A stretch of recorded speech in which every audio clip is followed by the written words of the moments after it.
आज मैं आपके साथ में मेरे घर की बचपन वाले कच्चे आम या कच्ची कैरी की रेसिपी शेयर कर रही हूँ। आम का अचार तो सभी लोग बनाते हैं, पर मेरे घर में मम्मी हमेशा ना साल भर वेट करती थी, क्योंकि आम का अचार सभी को बहुत पसंद आता है। और जैसे ही आम आना शुरू होते हैं ना, तो उसका इंस्टेंट अचार मेरे घर में बनता था। तो ज्यादातर लोगों को आम का अचार गला गला सा पसंद होता है, सॉफ्ट वाला पसंद होता है। पर मेरे यहाँ आम का अचार ना क्रंची पसंद किया जाता है, यानी कि वो कड़कपन जब रहता है ना आम के अचार में, वो बहुत पसंद किया जाता है। तो मम्मी इसका इंस्टेंट अचार बनाती है। रेसिपी थोड़ी सी हेर फेर रहती है, जो साल भर स्टोर किया जाता है, आप इसको भी स्टोर कर सकते हैं। पर बहुत शानदार अचार बनकर तैयार होता है और झटपट से बन जाता है, और आम के अचार का मजा शुरुआत से ही लिया जा सकता है। तो पूरी रेसिपी शुरू करूं उसके पहले आप सभी को सुबह की राम राम जी, गुड मॉर्निंग, सुप्रभात। तो अब यहाँ पे ले लिए हैं मैंने कच्चे आम, 4 बड़े आम लिए हैं। इनका सबसे पहले काम होता है इनको धोना, क्योंकि गंदगी बहुत लगी रहती है और साल भर का अचार है, तो इसको अच्छे तरीके से पहले हम वॉश कर लेंगे। तो कम से कम 2 से 3 पानी बदल के वॉश कीजिएगा, अच्छे से रगड़-रगड़ के, क्योंकि ऊपर जो कई बार इसमें चिपचिपा सा लिक्विड भी लगा रहता है इसकी डंठल का, उसको भी निकालना ज़रूरी है। उसके बाद मैंने लास्ट में फ़िल्टर का पानी डाला है, क्योंकि मेरी आदत है लास्ट में मैं फ़िल्टर के पानी से ज़रूर वॉश करती हूँ वेजिटेबल्स को। तो ये चारों आम को मैंने अच्छे से धो लिया। अब इसके बाद इसका बड़ा टास्क रहता है इसको अच्छे तरीके से सुखाना है। पानी की एक ड्रॉप भी नहीं होनी चाहिए अचार में। तो या तो आप धूप में थोड़ी देर के लिए आम को रख दीजिए, और या तो फिर मेरी तरह इस तरीके से किसी भी टॉवल से अच्छे तरीके से पोंछ लीजिए। तो मैंने फिलहाल ना इनको अच्छे तरीके से एक-एक आम को रगड़-रगड़ के पोंछ लिया है, और उसके बाद इसको हम कट करेंगे। अब जैसे अभी शुरुआती आम है, तो उसमें जाली नहीं पड़ी होती है, तो ये देख लेते हैं कि ये इसमें जाली पड़ी है कि नहीं। पर ये देसी आम नहीं है, कहीं बाहर के आम हैं। तो मैंने देखा कि इसमें किसी-किसी में जाली भी पड़ी हुई है। जैसे ये पहला आम काटा ना मैंने, तो ये देखिए हल्की-सी जाली पड़ना शुरू हो चुकी है।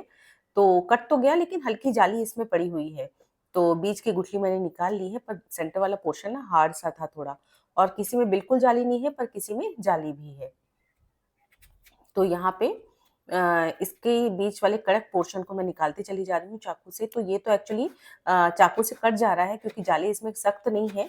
लेकिन अगर जाली पड़ी होती है, तो ये आम कटना एक जो आता है ना, उसी से काटा जा सकता है, चाकू से नहीं काट सकते। तो छोटे-छोटे पीसेस मैं इसके कर लूँगी, और जब इसके छोटे पीसेस हो जाएँ, तो इसको या तो थोड़ी देर धूप में डाल दीजिए मॉइस्चर निकालने के लिए, या फिर 1 से डेढ़ घंटे पंखे की हवा में डाल दीजिए। तो मैंने पंखे की हवा में इसको अच्छे से फैला दिया है, जिससे कि इसका जो एक्स्ट्रा मॉइस्चर है ना, वो भी निकल जाए। और अगर आप ज़्यादा मात्रा में बना रहे हैं ना, तो उसको ज़रूर से थोड़ी-सी धूप लगा दीजिएगा, आधा 1 घंटे की। चलिए अब फटाफट से बना लेते हैं अचार के लिए मसाला। बहुत बेसिक से मसाले पड़ते हैं इस अचार में, और यहाँ पे मैंने एक पैन चढ़ा दिया है। अगर आपके यहाँ पे धूप आ रही है ना, तो आप धूप में भी इस मसाले को सुखा सकते हैं। लेकिन अगर धूप नहीं आ रही है और जल्दी भी बनाना है ना, तो आप इन मसालों को थोड़ा सा सेक लीजिए, गर्म कर लीजिए।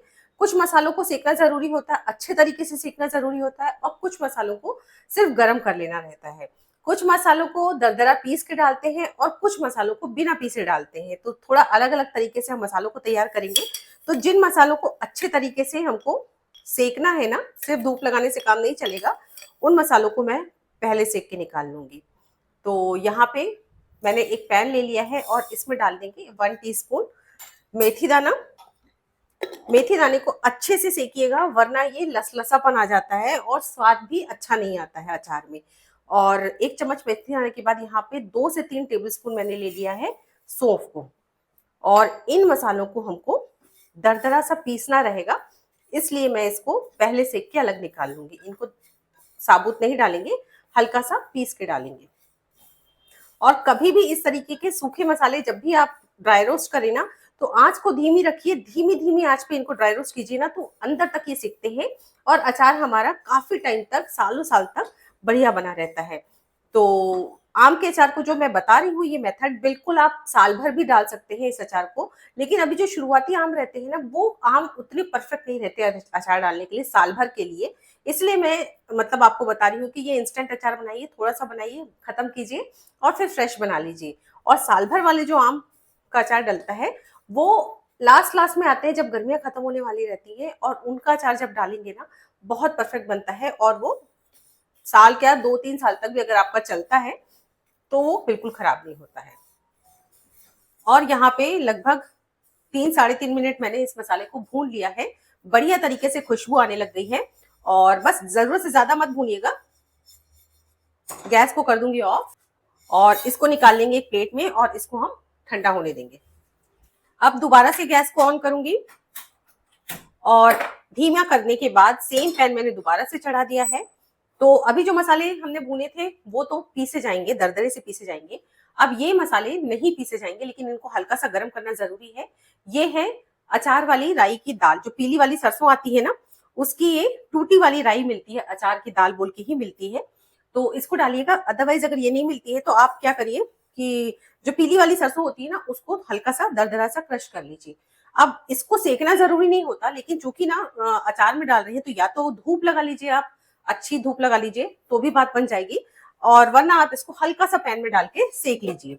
और साथ ही साथ में अचार में जाता है मुख्य रूप से मसालों में ये कलौंजी, करेल या मंगरेला। इसको मैं डाल रही हूँ आधा चम्मच। इसको जरूर से ज्यादा मत डालिएगा वरना अचार कड़वा हो जाता है, लेकिन डालिएगा भी जरूर, स्वाद बहुत अच्छा आता है। और बस इसको मैं हल्का हल्का सा सेक लूंगी। तो यहाँ पे लगभग 3 से 4 टेबलस्पून मैंने ये राई वाली दाल, पीली वाली सरसों डाली है, साथ में कलौंजी या करेल डाली है। और अब धीमी आंच पे 1 से 1.5 मिनट मैंने इसको सेक लिया है। बस गर्माहट आने तक, हल्का सा ड्राई होने तक ही इसको सेकना है, इसको भूनना नहीं है। बस गैस को बंद कर दूंगी और इस पूरे मिश्रण को अब हम होने देंगे ठंडा।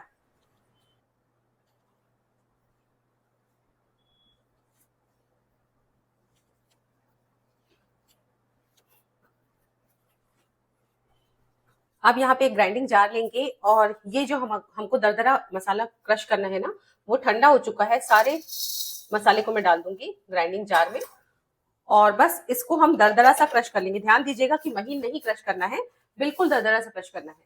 और अब यहाँ पे आम को अच्छे तरीके से मैंने हवा लगा दी है, अच्छे तरीके से सूख चुके हैं। इसको एक बोल में डालेंगे, तो क्वांटिटी कम है तो बनाना आसान होता है। और जो हमने मिश्रण दरदरा सा पीसा था वो ये देखिए, इस तरीके से मैं आपको दिखा रही हूँ, इस तरीके से दरदरा सा पीसना है, महीन पाउडर मत बनाइएगा। और साथ ही साथ में जिसको नहीं पीसा था वो मिश्रण भी सारा का सारा मैंने डाल दिया है। 1 टेबलस्पून हल्दी पाउडर डालेंगे, हल्दी पाउडर थोड़ा अच्छे से डालिएगा क्योंकि फायदा भी करती है। और 1 से 1.5 टेबलस्पून तीखी लाल मिर्च डाल दी। मिर्च की क्वांटिटी आप अपने स्वाद के अनुसार कम ज्यादा कीजिएगा। और 1 tablespoon Kashmiri red chili powder अच्छे कलर के लिए डाली है। अब यहाँ पे एक काम और करेंगे, एक पैन में गर्म करूंगी मैं सरसों का तेल। तो लगभग यहाँ पे 1 कटोरी मैंने सरसों का तेल लिया है, ये अचार के हिसाब से आप क्वांटिटी ले सकते हैं। और अब इसको ना धुआं निकलने तक मैंने गर्म कर लिया है। ये देखिए धुआं निकलने लगा, तब तक मैंने गर्म किया है, कलर भी हल्का सा चेंज हो गया। अब इसके बाद थोड़ा सा मैं इसको ठंडा करूंगी, एकदम ठंडा नहीं करना है, लेकिन हाँ थोड़ा सा ठंडा कर लेंगे, बिल्कुल उबलता हुआ नहीं लेंगे इसको। और जब थोड़ा सा ठंडा हो जाए तब इसको हम इस अचार में डालेंगे। उसके पहले मैंने 1 चम्मच हींग भी डाली है, हींग जरूर डालिएगा। और तेल को थोड़ा सा ठंडा होने के बाद मैंने इसमें डाला, ताकि जो सूखे मसाले डाले हैं ना वो हल्के से थोड़े से मतलब फ्राई से हो जाए। गरम तेल डालने से ना सारा का सारा मॉइस्चर खत्म हो जाता है अचार के मसालों में, अगर कुछ होगा भी ना वो भी अच्छा सिक सा जाता है। पर ये चूंकि इंस्टेंट अचार है इसलिए मैंने इसमें गरम तेल डाल दिया है। ये भी मैं आपको बताऊं, अगर आप साल भर के लिए अचार डाल रहे हैं ना तो बिल्कुल भी गरम तेल मत डालिएगा, गरम करके ठंडा करके ही डालिएगा।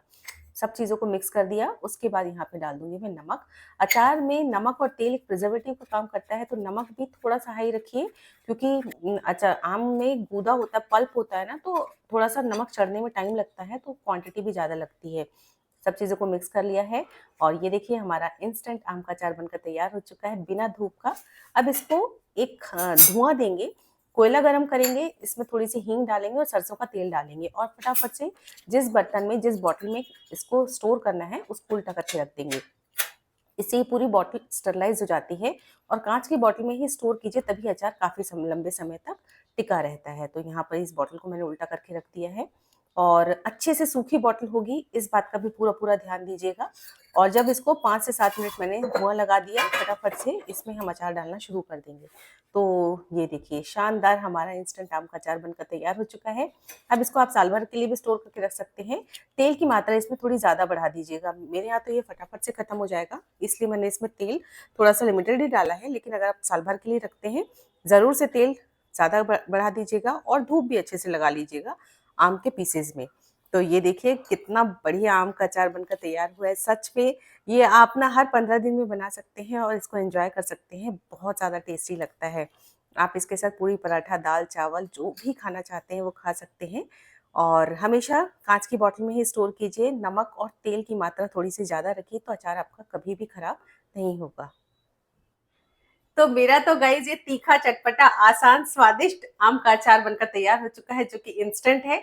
रेसिपी अगर अच्छी लगी हो तो लाइक ज़रूर कीजिएगा। साथ में अगर आपको मेरी रेसिपीज़ पसंद आ रही है तो चैनल को सब्सक्राइब भी ज़रूर से कर लीजिएगा।